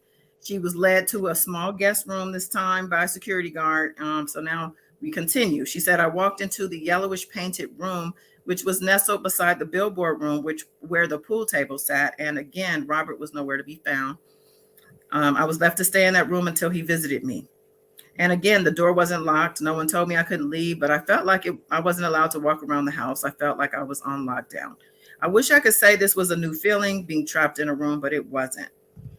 That the walls eventually started to close in on me after a day, and I sneaked out of the room. I think I read this part. On the way Yeah. back, the guy, he said I could swim if I wanted to. She passed the girl in the hallway. They had a little whispering back and forth, and then a security guard suddenly came and said, "Oh yeah, you can go in your room right there, right there," he said, motioning to her. Immediately, without another word and without making any eye contact with me, she disappeared. "You couldn't talk to her," he warned me. "You shouldn't talk to her," he warned me. Robert eventually came to visit me in my room a day later with apologies dripping from his lips. I'm sorry, I was working. You know how it be. Listen, come out with me. Come out the room. Let's go get something to eat. My family is having a cookout. He led me downstairs to the family room where his entire family was relaxing, running back and forth from the kitchen, eating and chilling.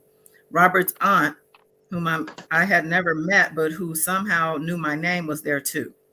Hey, Porsha, she said as if she knew me. Go ahead and fix yourself a plate. By this time, it was my second day in the room with nothing to eat. I was so hungry. I ran into the kitchen and piled food on my plate. But when I got to the potato salad, I paused. It was the most yellow potato salad.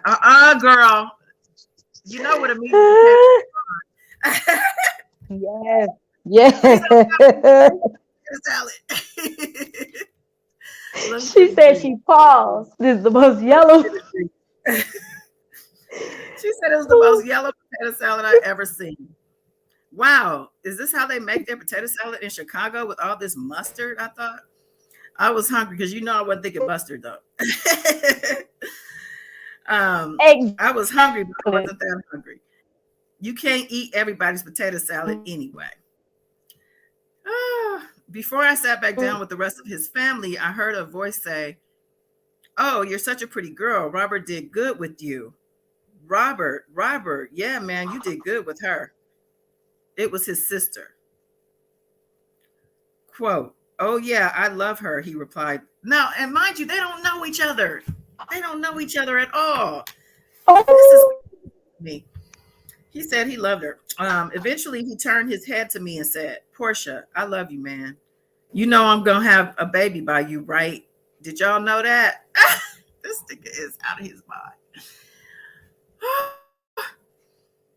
She says, Aisha said Salmonella. What's up, Aisha? His family either ignored us or looked at us in admiration. Robert laid his head in my lap, and I immediately forgot about all the anger I felt after being locked up in the room all day. Being around Robert, being wrapped up in his fantasies, made you want to believe in his fantasies too, even if you knew better. See, she's pretty much, to me, answering for all of the survivors who kind of got swept into it, knowing better on one hand, but wanting to pursue it to, see what if it's gonna work out. Most of them sing. Wow. All right. So she says, this moment overrode any logic I understood about what was happening inside that house. I wanted to believe that I wasn't a girl he was locking in his room to use whenever he wanted or remembered. This was public confirmation in front of his whole family that he loved me, or at least he thought he did. I chose this fantasy of security and love and family over what was actually happening to me, because the one thing I always wanted to be loved, and that's what he was giving me. Yep, JC, absolutely right. Grooming her, making her feel she was his number one. Yep. He definitely set the stage. Oh, Lord have mercy. Andrew said he's a polygamist. He's a poly rapist is what he is. Yeah. Even with my own business, a supportive family and friends, I only saw myself through his eyes, and I didn't see much. I didn't stay for long during that second trip, but Robert would call often. When he did call, I felt like I were in some kind of relationship, even if our interactions and conversations were sporadic and a bit random. I was settled back in Atlanta when I received a phone call from Robert inviting me back out to Chicago. He came with more and more apologies, his signature refrain telling me, "I'm so sorry I left you in the room like that. I'll never do it again. I love you. We're supposed to be starting a family." Oh my God, this guy. Oh. Although my gut was telling me to leave this man alone, I've unfortunately ignored it one last time. I had touched down in Chicago and once again slipped into the backseat of a private car, and once again I was greeted by security at the side door. This time I was led to a completely different room in a different part of the estate. I found myself in a fully mirrored room. Aside from the hardwood floors, the room was entirely covered in reflective mirrors. It had mirrors on every wall and mirrors on the ceiling. The only part of the wall that wasn't reflective was where the television was mounted. I thought to myself, this is going to be rough. I was left in that room staring at different versions of myself for 3 days straight. Not 3 days. Or it might have been 2 days straight. When you're left alone in a room like that for long, you lose track of time. Thankfully, I had brought my laptop with me. If I was going to be on lockdown, I needed something to distract me. I also made sure to tell a girlfriend I was at his house just in case. I'll never understand how I let him lure me back into his house this time and time and time again to be locked away. I'll never understand why I was afraid to leave. And each time I wanted to be like, you know what? I'm getting out of here. Robert or a security guard would pop up, luring me back and convincing me to stay. After 24 hours of staring at myself in those mirrors, I called downstairs to the security desk to say I wanted to leave. I was done. Well, Porsha, Robert says he wants you to be ready in an hour. He wants you to go to a party with him. He does? Yes, he does. Can you be ready in an hour? Wear minimal makeup. If I could turn back the clock, I wish I had the strength I have now to say no.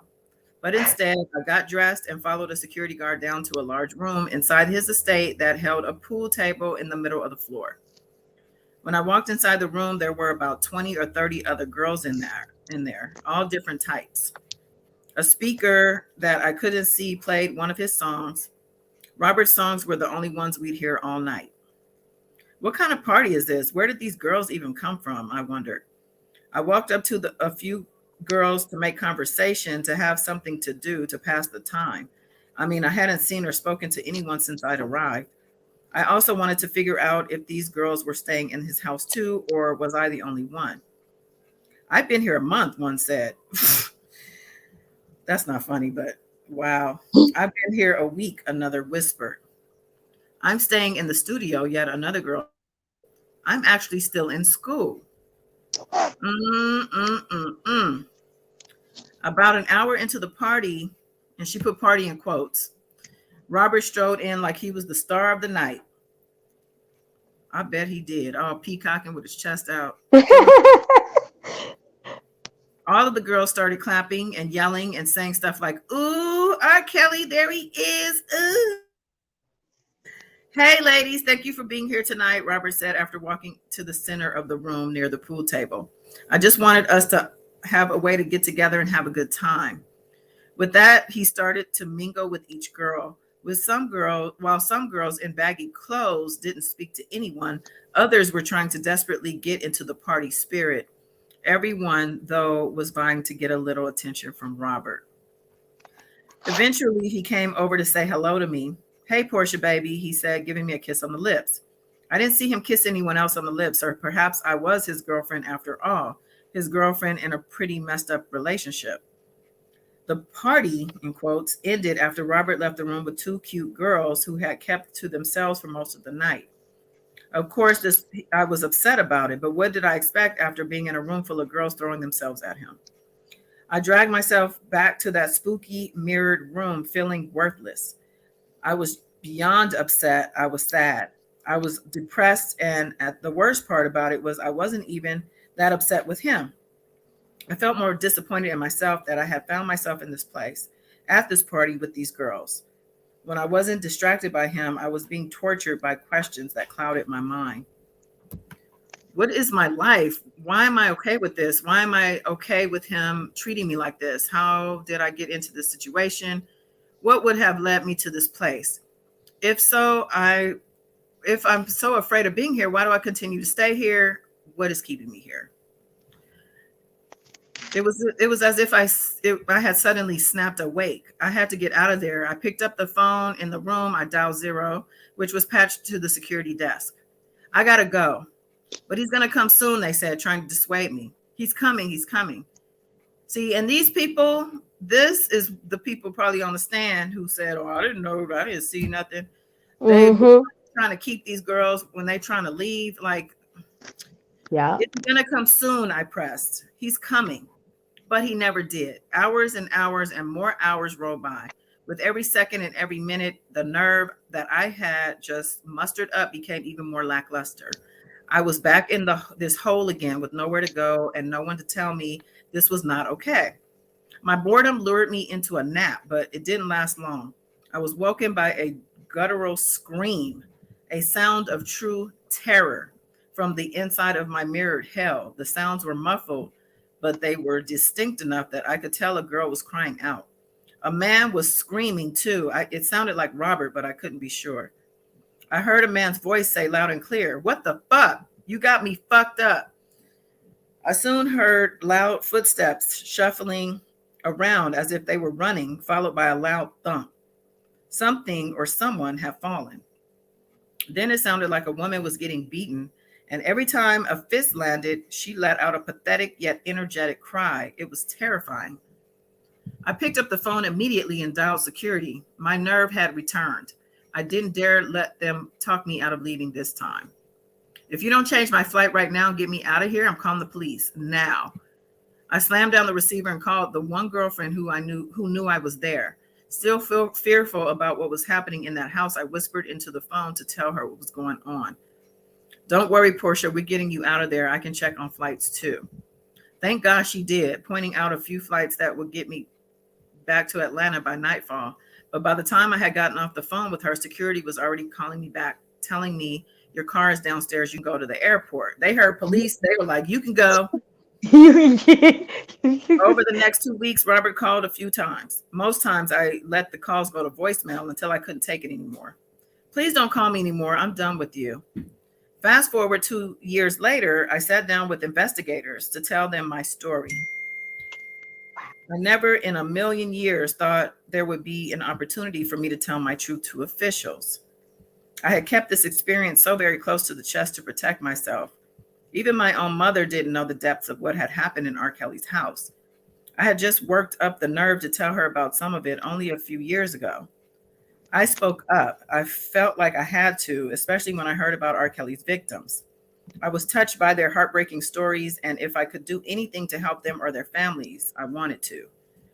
If I could help someone who was still trying to come forward by sitting down with them, I wanted to be able to do that too. Together, our team helped with the investigation, which I was more than happy to do. Oh, wow. I couldn't believe that what had just happened. I thought, wow, I've never said any of that aloud. The past had just walked back into my life, bringing all those moments right back to my mind and those emotions right back to my heart. It took me right back to being in that mirrored room and wondering what was going on with me that I allowed myself to be in that situation. At 40, I wish I could turn back the clock and talk to my younger self and see the value of who I was. I share this story now for every person reading this book so that you can find your power and purpose to walk away. That's that chapter. Shout out to Whoa. I mean, Mhm. I really feel like okay, so definitely a lot of things were skipped. And like you said, probably, because they told her not, you can't put that in there. You can't put this in there. Yeah. But I do wonder because she initially, okay, so when she was trying to leave that last time and she's like, "Look, I'm calling the police otherwise." Seeing to me, I guess, I don't know. I guess it's for somebody like her who she went because she wanted an opportunity. We know she was trying to get on, and we know she got on not long after, right? Or was she? Right. Yeah, because she wasn't on TV yet. Okay. Okay. No. But not long after she got on, and she got with Cordell because when she got on Housewives of Atlanta, she was married. So she must have met Cordell Stewart not long after and married him. And next thing you know, she's on TV. Still on TV. I don't know if y'all caught her latest reality show. I haven't seen it, but I haven't seen it. I haven't heard good things. Sounds like she's still in a cycle of like a drama. I won't say abuse. And she mentioned that even after the feds that came to her, she was at a radio station, I think, where she used to I guess co-host on there. She said R. Kelly came in, they interviewed him, and she said like he didn't even remember who she was, and he hit on her again and tried to get with her. And she said that she had to, keep a poker face at the radio station, and she said she was thinking the whole time like, you've been with that many girls, you don't even remember me.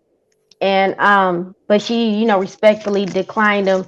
But she obviously was in the same mirror room that Geronda Pace was in, that was seen and showed in the Brooklyn trial, and the yellow room. And I'm willing to bet that pool table in the middle of that room was the same pool table he had his daughter on when he had her telling the people I'll come back in a week and bring $100. That's something else. That's something else. It is something else. Um, wow. Well, Wow. Yeah, we said the same thing. Wow. because it's just, to me, we obviously know what the missing things entail, but I kind of would have Yeah. wanted to hear from her reaction, when the actual stuff was coming up. But she did talk about her telling her to take her clothes off, but then it was kind of like, okay, I went to go wash his stank off me. Mm-hmm. I don't know if there's, Isn't like there, I isn't said, there going to be isn't there going to uh-huh. be a new surviving R. Kelly? Maybe she could pop up on that. Yeah, probably, because it sounds like Yeah. she was working with them, talking to the girls, like Yep. said her team. So she clearly, because she's been doing a lot of activist work, so she probably has a team in place, and they were a part of this, like she said, investigation, and helped out behind the scenes. There is reportedly a Surviving R. Kelly 3 was being filmed during the trial. I can't wait to see that. And Me I either. kind of feel like she will be on there. Yeah. She has this I book. feel like we She gonna wants to know see her book, if nothing we else. gonna see a few people on this one, and then with this back to this Lenny guy, we probably gonna find out about a whole bunch of other people, honey, in this Chicago trial that we ain't even heard. See, this sealed information that we getting now, some of it. Girl, Mm-mm. Yeah, you think Lenny. I never heard Lenny before. you Right. think K. Michelle going to send everybody to jail on the next R. Kelly surviving one? I believe the authorities will talk to K. Michelle, because trust and believe. I just can't see them not talking to her. How they can't skip over her. I don't think so. I just think right now she just probably legally can't say anything, but I truly believe she has been spoken to by them people. Mhm. Mm. Well, just to wrap it up on Porsha, like I said, in case you missed it, I'm going to read the full book in the members channel starting Friday night. So Mm. go ahead and join the members channel if you want to read this for. I guess I got to read that chapter again, because everybody's not going to have heard it. So I did Okay. that to myself. But I wanted to share it with y'all because we were all talking about it during a previous live, and wondering what the hell she had to say. So Mm-hmm. with that being said, we got some information, and I do feel like it was some eye-opening stuff, as far as, first of all, who knew she was in dealing with him anyway? Right. First of all. Exactly. Second of all, she makes I won't say she makes light of it, but she doesn't. It's kind of lightweight the way she's dealing with it. You know what I'm saying? As far as in the book, like, it's very like, oh, but again, she has been instructed. Apparently, I mean, there's still parameters around it because he's still facing trials. Mm-hmm. Um, I mean, she's and a reality yeah, TV show star. What you want from her? Yeah. exactly. So, since it's Wednesday, we don't go too hard on Wednesday nights, because we be having early mornings. So on Saturday, we'll come back and talk about, because I said I was going to come pull back some, but I do want to come back and talk about Jussie Oh, Smollett, because we got trials going on. We got Jussie Smollett's trial yeah. happening. Ghislaine Maxwell's trial is happening. Mm-hmm. Lady Kim Potter, who killed Dante Wright, this ex-cop, her trial is happening. I believe jury jury selection is happening Mm. right now. Um, Jussie Smollett's trial is supposed to be over with in a week. okay. Oh, let me write that down. JC, you probably got a point. What happened? I'm writing down JC's comment. I be Oh, making notes, y'all. about Lenny. Mm-hmm. Lenny Leonard Leo. Is there anyone that this could be? Well, if Mm. it's Leonard, it could be Charlemagne, because Leonard his name is Leonard. I'm just saying. Ooh. I can't stand Charlemagne. I saw him on. I don't know if y'all ever watched that. Watch what happens. Watch what happens live. That Andy Cohen show after some of the. Oh. But Mary J. Blige was on there with Charlemagne, and he looked so out of it and just like he was not even really there. I don't know. It was really weird. But he has his own show. Like they're doing too much for this dude. They And said his show is going belly up. It's actually I'm sure sloppy. it is. Who can't stand to look at him? Andy Cohen basically called him gay. He was like, he said something. He's like, "Oh yeah, you're straight." Wink, wink. Like he laughed because Woo. he be taking it up the book. Mm-hmm. But yeah, Yep. so what was I gonna say? Yeah, we were gonna talk about all the stuff, but it's just it's not enough time in the day. But I do want to catch up about these trials. There's so much Mm-hmm. going on, and let me see, because I have notes. Did y'all know that? Especially Jussie Smollett. Yes, we got to follow that. You know that Mm-hmm. prosecutors are they are put a bid to the Supreme Court to review Bill Cosby's case. They still trying to get Bill Cosby on the hook. Okay, so but people have their doubts that the Superior Court is going to pick it up because you have Clarence. What's his name? The one that was Anita, the one that was under trial for I don't these people's names. Clarence, the Supreme Court. Avant. No, Clarence Avant is No. the Black Godfather. As a matter of fact, I did want to say to bring him up. Clarence Avant is a music guy. He owned a label. He went on to Motown. As a matter of fact, a good friend of mine used to work for him, so I'm very familiar with this man. He has a documentary, The Black Godfather, which is excellent. Everybody, he is everything in the music business. Unfortunately, his wife Jacqueline, R.I.P. to her, she was murdered in their home. There was a home invasion last night, I believe, or this morning in their home, which was adjacent to Beverly Hills. See, a lot of this crime this crime is on an uptick, especially during the holiday season. COVID knocking out so many jobs and people are homeless because of it. Clarence Thomas, thank you, JC. Oh, Clarence Thomas, he's your pastor's cousin. And the lady was Anita. I can't think of her last name, but remember he was on trial. He was a Supreme Court member on trial for raping this lady. Yes. Okay, so they're saying because him and what's the Kavanaugh, the one that just got voted into the Supreme Court? Remember, I was against that because he has a history himself, a lot of accusations against him. Of course. From the time he's like they voted him right on through. They voted him right in, the men's club. So me bringing them up is just to say people have doubts that they're going to pick up Bill Cosby's case because they have their own skeletons in their own sexually abusive closets.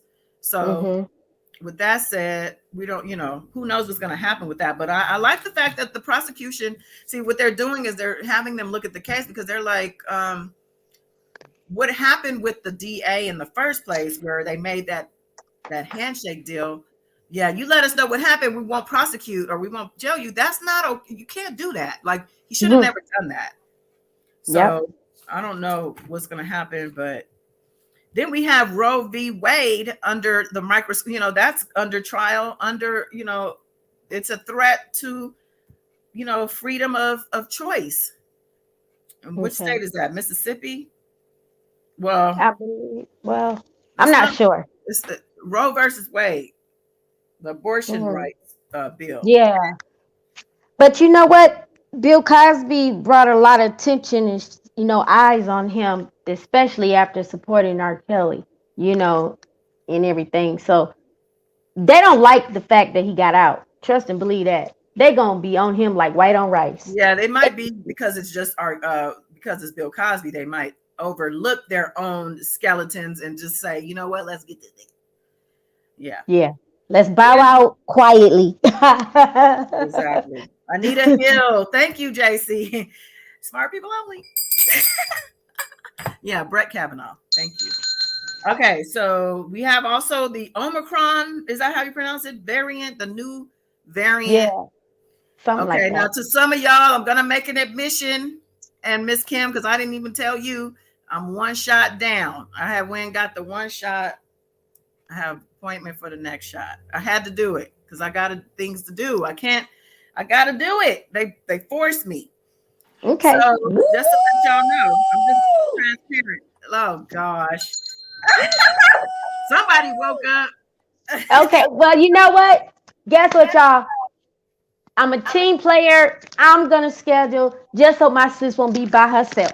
Oh Boom. shit. She's Well, not I by mean, look, if herself. Well, Miss Della, with the non-people, technically, she's by herself because me and her was against it and okay. alone. And So, I'm going to get my Well, because booster tomorrow. oh, okay. So everything's gonna go well. Yes, it yeah, will. I didn't feel a thing. I mean, I barely got a little bit of fever. Just I could tell my body was doing something, but it wasn't. I'm told the second shot is the one, but that's for a couple weeks from now. So We're gonna meditate, meditate, meditate on that one. I mean, I'll just say this, and still, in all honesty, I wouldn't have done it if there were so many restrictions. I mean, some people that I know are literally moving from here because of it, and I was like, I can't just leave like that. Like, but yeah, I'm good. But I'm good. I'm comfortable with my decision. So, I prayed about it. I'm good to go. But I just wanted to let y'all know because we talk about this thing. This new variant is out. On one hand, they're saying the vaccine is good to tackle it, and on some other hands, is we don't know yet. And get the booster just in case or whatever. Okay. Thank you, Ronnie. Oh wow, you guys are. I love y'all. I See, swear. I think we're the realest ones out of very few on YouTube, as far as like being very genuine and authentic. Because sis didn't have to tell us. She didn't have to say anything. You're right. I showed it. And honestly, I was wrestling with even saying anything. I almost called you when I was about to go, but I was like, you know what? I don't know if I'm gonna sit there and do it. So let me just do it because I might have ran out on the last second. But I appreciate you guys supporting the decision, and I know that a lot of y'all were rooting for me to do it, Baby Yoda. So, Uh-oh. you know, it is what it is. Everybody do what's best for you. Be safe out there. There's, this thing is ever changing. We're Yeah. continuing to get just different information from different places. So you just gotta, focus on yourself and what's best for you. Yeah. And those around you, of course. If you're caring for people, you're welcome. And people are thanking me. Oh, shit. Yes, I'm saving all of you because I am gonna vaccinate. What do y'all think about these robots? I don't know if you guys have seen, and I had some pictures. I didn't email them to myself, but we'll talk about it Saturday. But I want to bring it up to y'all. So there's a couple things about these robots. There's some original robots that they are now able to reproduce. Okay. And they are What? literally, yeah, they can reproduce. So I was listening to this lady on the radio. She wrote a book on transhumanism. And what she said was eventually what they want is a merge between AI and human. They want to have a hybrid being, part AI, part human. So with these robots able to reproduce, and guess what? They're willing to pay you $200,000 for your likeness. They want to put your face on a robot, and it's a lifetime agreement. Once you agree to it, you just know that you're going to have a robot with your exact image walking around this earth with your name legally planted on it in your face. I mean, yeah, they're paying people six figures to do this. Who would give 200 million. up their face to put on a walking and working robot? 200 million. Okay. I don't think I'm down for that. It's a little creepy to know that they're going so far with these robotic, this robotic technology. I mean, Yeah. they already look very human. I know there's parts of Asia where these robots are working human jobs, and that's where we're headed here in the US. I'm just letting you know I am in the field of, without giving too much away, employment. And the trend is definitely high automation. So I'm getting this feedback from a lot of managers, especially in the logistics and the supply chain industries, which are, that's a whole other topic, the supply chain, you know, crisis that's happening right now. A lot of people saying that that is also by design, which has definitely slowed down us getting products. And, you know, a lot of things aren't on the shelf because of it. And it's been going on now for what, over a month, I believe. It's going on for too long. So with that said, that's something to keep an eye on. And then lastly, we have this school shooting that happened, Oxford High School in Michigan. Mm-hmm. And they say that they're going to charge that guy as an adult, as they should. It was scary to see some of the videos, him pretending to be a cop. Like, you know, it's really scary to know you can't even, you know, send your kids. I mean, this has been going on, but just to know that your kids are in school and anything can happen at any given time. Yeah. Their lives are in danger. I mean, seemed to Yeah, me that's better off to leave them let them do what they were doing when COVID was in full effect, which it still is. But I guess people want to pretend it's not because the vaccination is here. yeah. But let's see. Face recognition tech is probably stealing people's image. Oh yeah, you know what? I wouldn't doubt that. And companies like Facebook, Snapchat, the ones that do the filters, where, you know, Instagram or whatever, probably could have a side business selling people's images to these companies, but they are putting it out there publicly to ask y'all for your permission. But on the side, yeah, I could see that happening for sure. And guess what? I think it's more to it than just your face being on a robot, far as like experiment. But with this new, um, it's a high level of people pages, Facebook and Instagram being taken like Mm. all this week. Like the rest of my family from yesterday to today, Facebook's been taken, Instagram been taken, and I don't think they're taking people pages for nothing. And I think somebody's getting paid a big pretty penny because somebody get paid somewhere to take your page. And whatever they use, it ain't just using it for that crypto thing. I think it's probably gonna be tied into what you're saying, face recognition and stuff. They're probably going through your photos. I mean, these people are studying how you talk to your family and friends. Like one of them, the hacker contacted my brother, and he called me like, "Sis, is this you talking to me? You know, like kind of reckless, whatever." And he was showing me the messages. And I'm like, "No, my page got hacked." Then his page got hacked and taken, and Damn. it's But what ridiculous. did he do? But how are they doing this?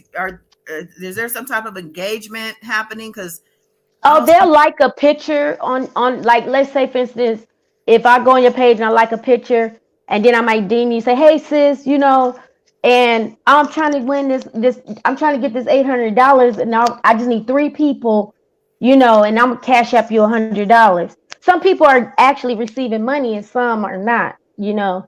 And then you say, "Well, yeah, I got to use $100, you know, what you need me to do?" And if you, soon as you, some people don't even have to do that. Just if you even acknowledge that they liked or comment or DM'd you, they instantly take your page. So they're like going through people's friend list and actually getting everybody. So you're saying, so they're trying to bait you with money, but then are you giving Yeah. them something in exchange, or I don't understand Um. how they're just taking a page? Some me, because I thought it was my cousin. I actually was like, um, I told her like as soon as I said, "Yeah, what you need me to do," and because I thought it was her, because I actually thought that was her that I seen a few months ago. Like, you know, she had got a new car, because I know she does like that stocks and stuff and investment and everything. And I remember commenting saying, "Congratulations on your new car and everything."